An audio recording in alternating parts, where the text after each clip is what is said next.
Welcome to Geeks Corner. I'm Mr. Daps. I'm Katie. Wolves howl with regional accents. Really? Yeah. So, like, there's... Do they judge each other for it, though? I would assume so. I don't have the same tropes making fun of them. Canadian wolves go, ooh, eh? What are you guys oohing about? He's sorry to bother you over here, eh? But, I'm very sorry, Canadian viewers. The moon was up there. I'm one of you, if that helps. And so are you. So let's... I have... My ancestors are from Canada. Don't look at me like that. I have some Canadian ancestry as well. Woo! Yeah. Canada! Oh, Canada. Oh, Canada. Oh, Canada. Canada houses the Pippin. largest population of the Irish outside. I actually knew that one. They have a huge Irish population. Double one, huh? Yeah. All right. If you'd like to join in this crazy conversation, please let us hear from Let you. us. It's working on mine. It is? Yeah. Nice. Yes, we're live. We really are live. Maybe hit refresh. If we and are it'll also work for you. live, please use the hashtag Geeks Corner. Yes, and if we're not, let us know with the hashtag Geeks If Corner. we're not live, how do you know? How do you know? How do you know? That's how you know that you love. Anyway, hashtag Geeks Corner. Join the conversation as we talk about lots of different things tonight. In preparation of the arrival of Star Wars Galaxy's Edge, I understand it's something kind of like the Great Pumpkin arriving. And see, we're right there. How magical is that? Oh, that's me waving back at Maddie when she tried to get her attention. That was so fun. Anyway, we are self-producing yet again tonight. And if you would like to become a producer, let us know with the hashtag Geeks Corner, and we will train you. I don't know who will train because I barely know what I'm doing when it comes to this. So we're making it up Yeah, as we have go no along. producers to train you. I don't have a bow tie on tonight because I've spent the whole night trying to figure out how this thing works. I know, I'm sorry, Matt. I could train you how to use stilts. Not be useful. How about, can you do a unicycle too? I own a unicycle. I know. Have you learned how to I do it cannot use it. No. yet? Cameron. I could train you on crying. I thought you were going to say crimes. No, they don't know about that one, Cameron. Dum, dum. That was my stage whisper. Bum, bum, bum. You and I have a very strained relationship. That is That's how you tell. that's very It's accurate. something that Jenny and I talk about frequently when we watch Mickey and the Magical Map, Yep. because he goes, "You Mickey, you." Found the secret of the map. Yeah, that's literally. We're like, That's pretty much he it. can't cover his mouth, so he must whisper like this. Mhm. Anyway, now we've Anyway. taken a tangent. Yes. Aladdin came out this last week. It made about $13-14 million at the box office. They did very well. It was expected only actually make 75 to 85 million, so Disney should be very happy tonight. But we went and saw the movie over the weekend, and we have a spoiler review and a non-spoiler review. We will do a non-spoiler review tonight, and then you can go read what we really thought with spoilers on the website. Right? You can watch what we thought Yes, watch what we thought. and read what we What did you thought. think? I thought it was very, very fun. Cameron, did you get to see it? I did not. Okay, so you can ask us questions. Cool. It's fun. And it was the best compliment I can give it is that it was better than I was expecting it to be. And honestly, and that's not a bad thing, but I think I've had a bar that I've set for live action retellings of the stories where I don't expect a lot because it's a story I already know. It's a what could they really pull that's going to surprise me. And I usually think that Nothing. Oh, wait. I usually think that I'm going to end up comparing it to the original. But this was so fun that I wasn't spending a lot of time. Like, it didn't give me downtime to go, oh, well, the 1992 version did this and that and this. Like, I was just like, oh, that's fun. Woo! Well, part of it was the cast was having so much fun in the movie Yeah. that it really, you got caught up in it, and you're just kind of like, this had to have been a blast to film. Definitely. Like, because of that, you were able to forgive some of the mistakes or like there were some CG errors or things that normally I would have railed pretty hard against because that is my pet peeve, is poor use of CG. It's true. But they were having so much fun with what was going on around the CG imperfections, there's a good word, that I didn't actually care, and I noticed them, but I was like, I don't care, I'm having fun. And to me, that's a successful movie, especially a successful Disney movie. You think of a lot of those older Disney movies, they're very flawed movies, but they're fun. Like they're playing with dogs, or they're following the life of a sea lion for a year. You know, like there's or a seal. It's a seal. And Sammy the Way Out Seal. If you've seen it, let me know. #Geeks Corner. Have you seen it? No. Have you seen it? I have no idea what we're talking about. Okay, good. I've never even I will just keep going then. Never even heard the string of words Sammy the Way Out Seal. That's the first time. Have you heard of it, Kevin? I feel like you're my chance in the room. Okay, Kevin, that is right. It was a true life adventure. Hippie marine life? He's the It's- way out seal, man. It's weird. Anyway, Trivia, dude. some of the best Disney movies aren't these blockbuster, I don't know, Academy Award nominated movies that really, change the world. Yeah, some of the best Disney movies are Hunchback of Notre Dame. They're fun movie. Well, that one too. But they're movies that you just have fun and you walk out whistling a tune and enjoying yourself. And that's really what this movie is. Is it going to win any Academy Awards? Probably not. I'd be shocked. Maybe for the music or something. But maybe. But it's just a fun movie. Definitely go and see it. I think it's in some ways more rewatchable than Endgame. Like Endgame is a better movie by far. But Endgame is very draining. I would go back and rewatch Aladdin. Endgame it's an emotional journey that has a very emotional payoff. Mm-hmm. So are you agreeing with me or disagreeing with me? No, I was getting to my point is what I was doing. I wanted to know which way you're going. But I think that Aladdin's just so much more fun, and it's so much easier to sit down and watch. So yeah, I'm so sorry. Okay, so I'll just say it anyway because I veered off down that road. We were talking today. Hi, I'm Katie, Brace Champion. Today I had a prep session. We were talking about the difference between dark roast and blonde roast, and about how dark roasts are extremely complex, and you have to be able to sit down and really enjoy them. And blonde roasts yell a lot more as you cook them. But blonde roast, it's super easy to just like sip on the go, and you don't have to sit down and really think about what you're drinking. And so that is what I was about to say, because my brain doesn't stop thinking about coffee.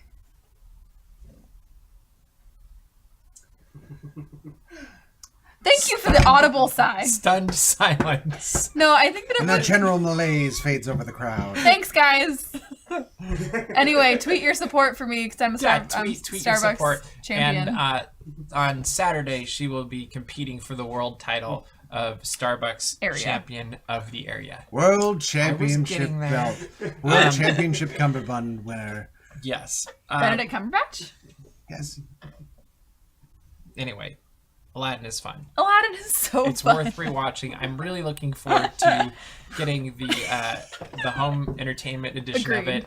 One, because I think we're going to have a lot of fun tweeting along, right, Cameron? Yes. And two, I think there's going to be some really fun bonus features from behind the scenes and how they did some stuff. I'm excited to see what Alan Menken... We've already seen the 1.5 long Alan Menken special feature. Were you speechless? You're welcome. Keep going. I'm just really excited to see which scenes were actually Will Smith and which ones he used Dr. Manhattan as a stunt double. What else were you going to say, Katie? Come on, that's real good. I'm just excited to see not Will Smith. Dang it. Alan Menken. Alan Menken's Will Smith, same person. Yes. Alan Tudyk. And Alan Tudyk. Speaking, he was fun. He was very great. He was really good. How could he not be? Well, he wasn't trying to be Gilbert Gottfried the same way that Will Smith wasn't trying to be Robin Williams. Well, and really, the Will Smith story of the genie, they added some depth to it, and it was completely fun, charming, and awkward, and I loved every second of it. Yes. It's one of the few times where they've added a backstory, and I was like, I like the backstory you added, because it's not just there so you can say you added a backstory, which they often do. Cough, Beauty and the Beast. I didn't say it, but... I did! Okay. Anyway, Aladdin, 2 thumbs up. It's not the best film you'll ever see, but it certainly is one of the most fun. Gilbert Gottfried still touring. Doing stand-up comedy or being Iago? He sounds exactly the same. Of course he does. Like, he's not changed. You would think that would wear thin. Is he wearing an Iago costume? No. Just right the lamp. But it's still... Oh, that was good. Cameron, you're going to cut that out, right? I'll sample that. Okay, thank you. No! We need like a mini sample board here, Yeah. just every once in a while I can just... I almost purchased one a few The months dolphin ago. noise. That would have been the best possible use for it. Whatever Not- noises you make. That Sorry, was a what good one, noises too. did you make? Nope. So Not a let's move over chance. to Disneyland now, which will consume most of the show now. It's gonna consume Toy the Story show? 4, pretty much the rest of it. Toy Story 4, the preview, came out this last weekend at the Disneyland Resort in the Magic Eye Theater in Tomorrowland, and we went and watched it. Yeah. I liked it. I actually was intrigued by where some of the characters went and the choices that are being made, and it's going to be a emotional, heavy hitting. I mean, it's Toy Story. It's what they do now. They take your heart and they just beat it up and they throw it against a wall, and they go, "Here you go." At the end of the movie, as you walk out crying, right? It's a good thing we all know that fluff is what's inside of us now. Yeah. 'Cause That was one of the funniest Yes, parts so of good. that preview, which wasn't in the preview in Tomorrowland, which I almost was disappointed about, to be completely honest. Key Key What'd you and think of Peele it? are actually Please. not in the Tomorrowland preview Not at at all, all. which Yeah. is super disappointing. Well, they don't. It's the first like 10, 12 minutes of the show, and then it's a very, very quick montage preview thing at the end, and so you don't get that far. It just made me sad. And I think there's a difference between really good storytelling and it was amazing I was gonna say, storytelling. This was good No, storytelling. it was great storytelling, but it just felt like gut punch after gut punch, and it was, some of it was a little bit too real. I don't know. There is, yeah. It's real and it's relatable because what they talk about you totally see happening, Yeah. and you're like, oh yeah, that did happen when I was a kid. Exactly. And so they really did. They added a whole lot more of the human element into Absolutely. this, at least into this 10 minutes of the movie. by explaining that toys are only alive because they've captured human souls. Yeah. But there's people in it. Like people are Yeah, actually inside the toys. like Andy is playing a very significant role in this film, as Yeah. opposed to really being that faceless kid that you don't see that much throughout the film. And it'll, I'm sure after this all gets going, it kind of goes back to the normal focus on toys. Yeah. But it was interesting how much character development was actually put into Bonnie. Was put into, I mean, Bonnie's the best example. Bonnie in is the this. best example. And through that you end up with Forky. And But I think even Woody is going through more of... oh, definitely. We've had 3 movies of him, but I think that it's been 3 movies of he's the brave, valiant leader, and he has to make a tough decision for the group. We actually see him make tough decisions for himself. Yep. Um, There's going to be some interesting character Yeah. choices that I'm not sure everybody will like, just agree. from the clips that we saw. And I don't know if I'll like them, to be completely honest. I mean, they'll be what they'll be, and they'll move the characters forward. But it'll be interesting to see how they impact the entire franchise, and if it changes the nature of the entire franchise too. Like, which it could do. Who knows? Other thing coming to, let's actually get out of order, because we just threw this together at the last You're minute. out of order. Exactly. Out of order. order in the court. This last week, the scrims around the castle and the walls completely disappeared. You can now walk in and around the Sleeping Beauty castle, and it's beautiful. Adventureland entrance is looking quite a bit different, and the walkway around that is much more open and wide. Tomorrowland, the Alien Pizza Planet, is open. It's still waiting for a sign, I believe, at this time. Yes, But I'm last sure I it'll saw. come. Yeah.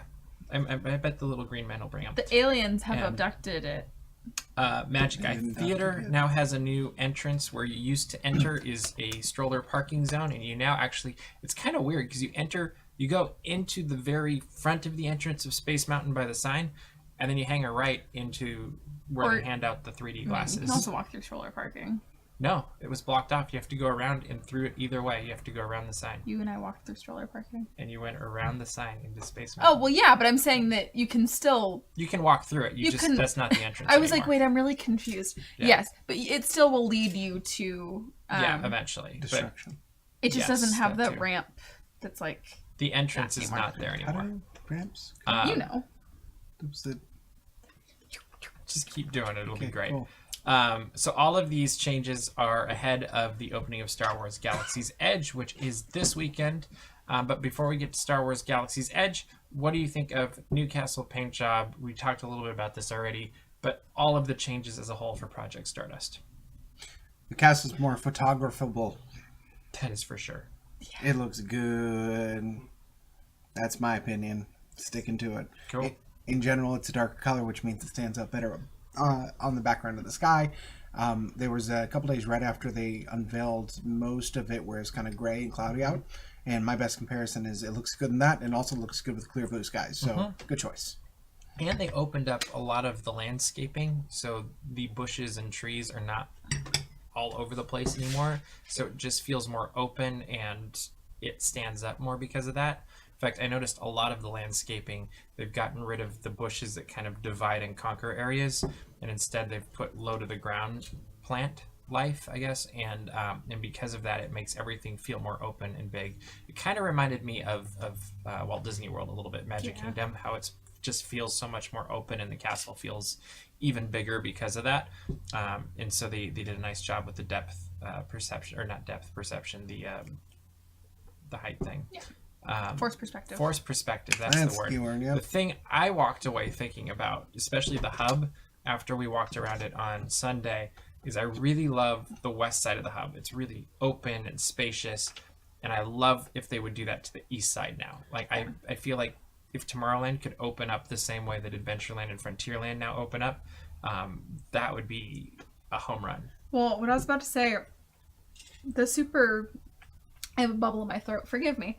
You know how you get bubbles in your throat. I'm so sorry. Anyway, the weird thing, I'm so out of it, guys. The weird You want to thing. start that one more time? No. This is your 5th attempt at this. You want to go? Sentences are Would hard. you like to talk about dark roast coffee? Yes. Which we're drinking. Well, I'm drinking right now, but it's very delicious. Thank you. Which one? Is it the one that I won when I won district championships? That would be the one. Wow, guys, you know that I won district championships? Anyway, so the weird back thing. to Project Stardust. Back to Project Stardust. The weird thing that you and I have actually... But really, well, you should start telling that story. Stop it. If you can. The thing that you and I have both talked about a lot is that now that the coffee cart is gone on the west side of the hub leading up to the castle, kind of where Fantasy Theater is, that and the water behind it, even though they have pushed that walkway back a lot and they've actually made that water area smaller, and I'm boring Cameron to tears, the water area feels a lot bigger, and that whole walkway feels bigger. Does. It's just a really nice area to walk up, and even though there's no benches there, it's just a nice area to kind of hang out. Mm-hmm. You know, when you just hang out by ponds. Anyway. All the time. Yeah. It's just a really, and I'm very excited for next year's baby duck season, because it'll be the baby ducks like to hang out in that little pond. So I think that it'll be a really good place to see them. So my question with the baby ducks. I don't know. You just brought up a really good question. I don't know if I want the question. Will there be baby ducks making the journey to a galaxy far, far away? I hope not. I could actually see that happening. That sounds very dangerous for them. I think it would be a dangerous trip, but I could see them in the Resistance camp. Oh, they would absolutely be in the Resistance camp. I feel like they'd be the Resistance. The geese on the other hand, they'd be a part of the First Order. Is that right? The geese are guarding Kylo Ren's ship, and you step near it, and they're like, meh. All right. Speaking of geese and Star Wars Galaxy's Edge, there will be a flock of people coming in Friday morning. I didn't want to stop your flow, but that felt good. You're welcome. At 8 a.m., emails went out today explaining exactly how at 8 a.m. people with reservations could get in. Yes. And that would be by going to Tomorrowland to Star Wars Launch Bay at 6 a.m. Good morning. Yeah. And getting your reservations activated, basically getting your wristband and being able to go into Galaxy's Edge. All of that you can find on the website. We'll have links to it in the show notes. Great. We're not going to talk about that tonight because we could go all night on that. What we are going to talk about is getting the most out of your Disneyland experience once Star Wars Galaxy's Edge opens. And there's two parts for this because it is reserved, and then it looks like they're going to be doing a virtual queuing system, they say. It's going to be quite some time before you can just go to Disneyland and walk into Star Wars Galaxy's Edge without planning it out. You're either going to have to get there super early, use the app, or maybe get there super late, it looks like. But it's not going to be just like, oh, I feel like going in at 2 in the afternoon and you can just walk in. So To get the most out of your day, you want to prepare for this. And I think we'll start, if you're going to Galaxy's Edge, we'll give a couple quick tips of how to get the most out of your day at Star Wars Galaxy's Edge. And this really is going to come down, they're going to be applicable to everything you do, whether it's Galaxy's Edge or whether it's outside of the park. You are going to want to really, for Galaxy's Edge, have a plan. When it opens, there's one attraction, there's one cantina, there's one quick service, there's a walk-up, and then there's a bunch of stores. And a lot of these things are going to take some planning ahead of time. There's no fast pass at the Millennium Falcon Smuggler's Run. They don't have reservations for the cantina, so that means you're getting in line for both of these. So if those are priority, you're going to have to plan accordingly. If you want to build a lightsaber, you need a reservation. It's a pretty incredible experience from what I'm hearing from all the people that went, including one of our producers, and you will walk away with an incredible souvenir, but also a great memory. Yeah. Same goes for the droids. Currently, you don't need lightsabers. You might need lightsabers. You don't need reservations for this, but if it's too popular, they're going to add that in as well. So our best advice is make sure to plan and prioritize what you're going to do when you go to Star Wars Galaxy's Edge, because 4 hours will disappear very quickly. If you want to meet characters, do it. If you want to go on the attraction, make it happen. But just recognize they're pretty much promoting the fact that you will wait 2 hours or up to 2 hours to go on the Millennium Falcon. My hunch is, from what I'm hearing of the cantina, you could be waiting just as long for that, which means if those are your top 2 things that you want to do, plan on that being what you do for your trip. And so just plan accordingly, and what I would actually plan is time to just absorb and experience the land. This is something unlike Disney has ever done before. It's taking the cool things they've done. Really, it started kind of with Toontown. Like, Toontown is really where they started this, and then they built on it even more with Cars Land, and now this is taking it to a whole new level. So just take time to be able to sit and enjoy and walk around and experience what it's like to live in a Star Wars movie in a galaxy far, far away. And then make sure you're not late. You want to have every minute you can to get into Star Wars Galaxy's Edge. So, get there. You probably don't actually have to be there 2 hours early, but everybody else is. So your life might be easier if you're not there 2 hours earlier to get your wristband. Go for an hour and a half earlier and let the initial crowds kind of flood in first and then follow through. And that might work in your favor. We'll know more next week as we see how things shake out, and we'll make sure to share that with you. However, a bulk of us that go to Disneyland starting on Friday, May 31st, will not be going into Star Wars Galaxy's Edge, although we will be on Friday. You have to have the reservations, and so every other day, you have to experience the Disneyland Resort in a way that's going to be impacted by Star Wars Galaxy's Edge, but maybe not include your experience at Star Wars Galaxy's Edge, because maybe it'll be June 24th or after. So with all of that really long lead in, that was 3 minutes and about 50 seconds, guys. Sorry. You never talk that long. That was fascinating. You were very patient, and I appreciate that. Oh, I'm sorry. What happened? All of that saying is I just took care of all of the advice I feel like you need for Star Wars Galaxy's Edge. Did I miss anything? No. Drink the blue milk. You have to drink the blue milk stuff, because are you a Star Wars fan if you haven't drank blue milk? You have to taste it. There you go. So, moving right along. Thank you. For those that aren't in Galaxy's Edge, what should you do? Cameron, would you like to lead off? Because my throat is tired. For there are no kingdoms left to conquer. Okay. Yeah. Anyone? No? Yeah. Alexander the Great? Yeah. Related to Alexander the Great, the maker of the Otter Pop? Yeah. Yeah, they're one of the very same.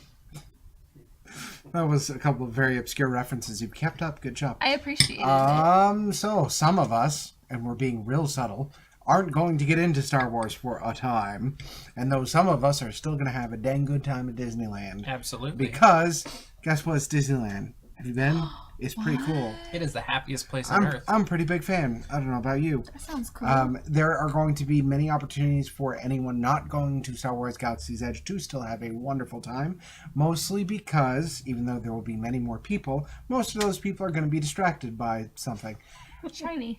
Go do other stuff. Are you guys as curious as I am what the line for like Space Mountain, Matterhorn, Thunder Mountain is going to be like with what you said the attraction being?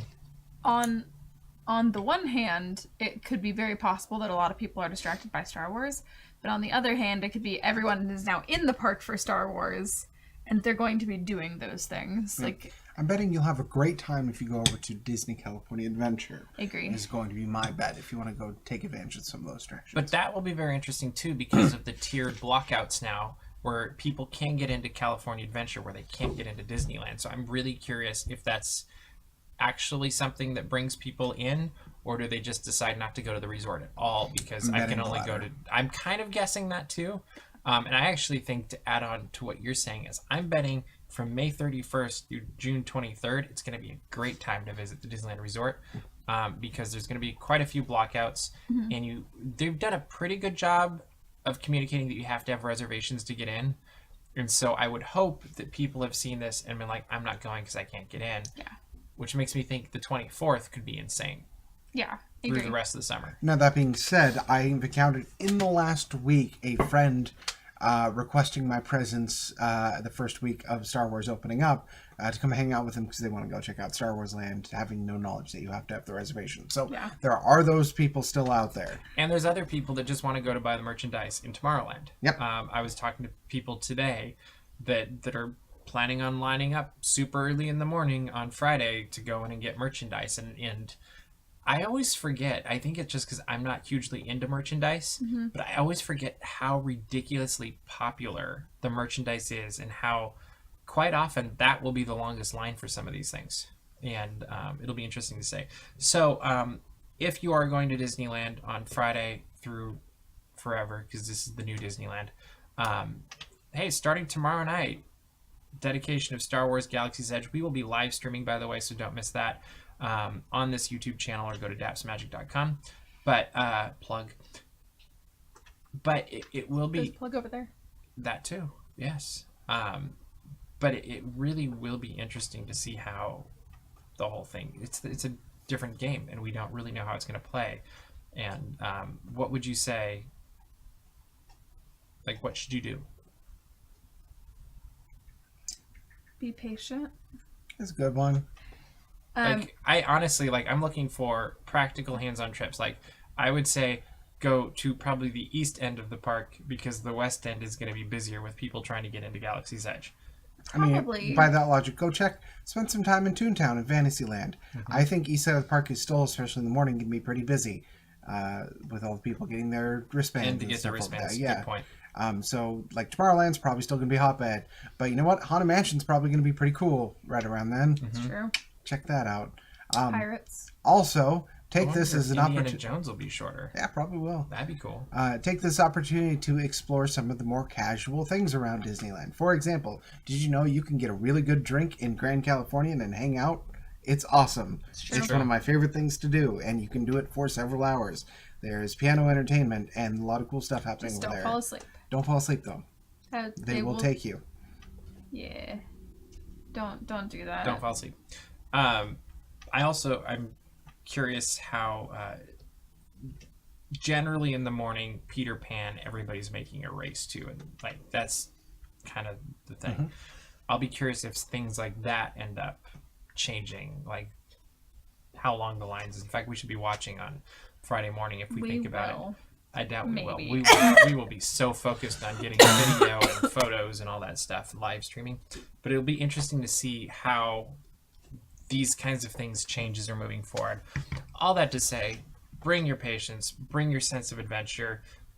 Think of some creative ways to enjoy the Disneyland Resort that don't necessarily involve Star Wars. Maybe Star Tours will have a shorter line. Who knows?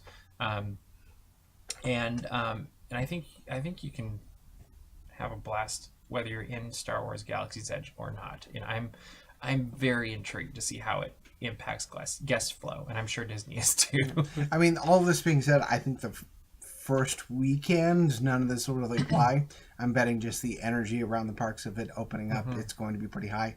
But for the next couple of months, a lot of this will apply as far as being able to do some other stuff a little bit more easily. Yeah, it'll be fascinating. I'm really looking forward to seeing how this changes, because everything we think we know about guests and people coming to the park probably just got thrown out the window. It's very accurate. And that's kind of a weird place to be for some of us that have been pass holders for decades, and it's gonna be interesting. But Cameron, we have hit that time. You should go to thegeekscorner.com if you're not already there. Thegeekscorner.com, your house for all things mouse and otherwise. You should go to dapsmagic.com. Check out all the Disney and geek news as it happens. We swear that our writing is much more organized than our speaking. Subscribe to our mailing list and find our Patreon. And while you're at it, subscribe to this YouTube channel and make sure you don't miss any of the videos that are coming up, especially this week. Live stream tomorrow.